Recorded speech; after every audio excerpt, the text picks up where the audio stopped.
performance element of the student loan scheme that requires a borrower to pass more than half their course over a 2-year period retrospective to include courses taken in 2009 when it was introduced in Budget 2010. The Honourable Stephen Joyce. Mr Speaker, the government put the performance element in place to encourage students to use the taxpayers' generous support of their academic study wisely, and because we want to avoid the situation where students who are not succeeding academically are stung with thousands of dollars of debt and no qualification to help them pay back that debt. In regards of commencing with 2009 data, we have acknowledged at the outset an element of retrospectivity, and we've made it clear that if students are showing strong progress this year or have legitimate reasons for their past performance, then StudyLink has the discretion to consider their individual case for having their student loan extended. Order, Mr Speaker. A point of order, the Grant Robertson. While that was an interesting statement from the Minister, the question asked why. Looking for a reason, we got an explanation of what was happening and the process, but there was no attempt to actually answer the question of why it was retrospective. Well, I mean, if the Minister wishes to add further to his answer, I'm very happy for that. The Honourable Stephen Joyce. Just speaking to the point of order, I went through why we introduced the performance element, and we acknowledged the retrospectivity, and that which links the two together, and then said what students can do about it. I think it's a very clear and full answer. I think the members being a little pedantic, given that he does have further supplementaries on this question to force the Speaker to, because the Minister didn't try to be political. I think he gave a genuine attempt to answer that question. He acknowledged the government, acknowledged that it was retrospective. The reason why they've introduced the measure, including why it's retrospective, is to improve the performance. That's not. I think the quality of the answer is something the Speaker can't judge. It seemed a reasonable answer. Grant Robertson. Supplementary question, Mr Speaker. How does the Minister think it is fair that thousands of students will not be eligible for student loans next year on the basis of having failed courses in 2009 at a time when they had no idea that the government was going to introduce this requirement? The Honourable Stephen Joyce. Mr Speaker, because as I've just said to the member, if the students are showing strong progress in 2010 or have legitimate reasons for their past poor performances, then StudyLink has the discretion to consider their individual cases, and they can. Grant Robertson, Mr Speaker. Supplementary. Grant Robertson.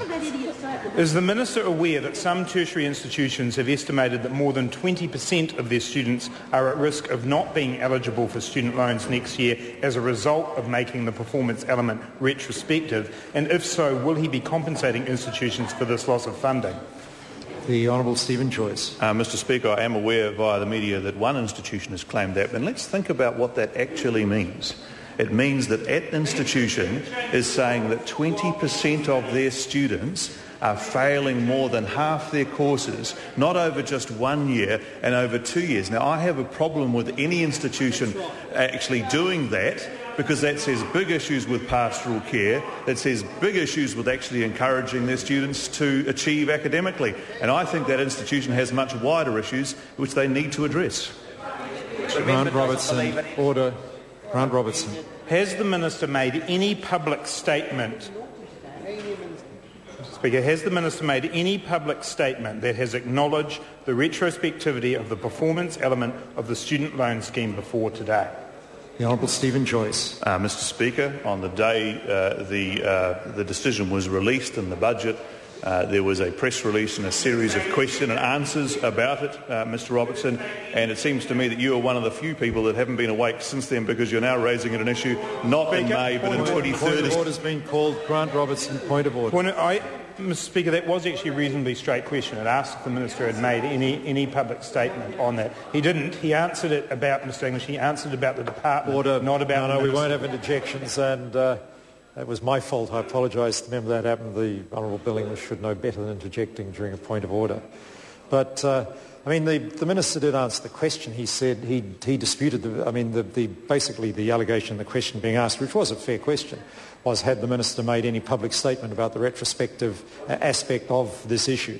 And the Minister was saying he did make that clear, I think, on the day of the budget in a press release in answers to questions, it sounded to me like, attached to that press release.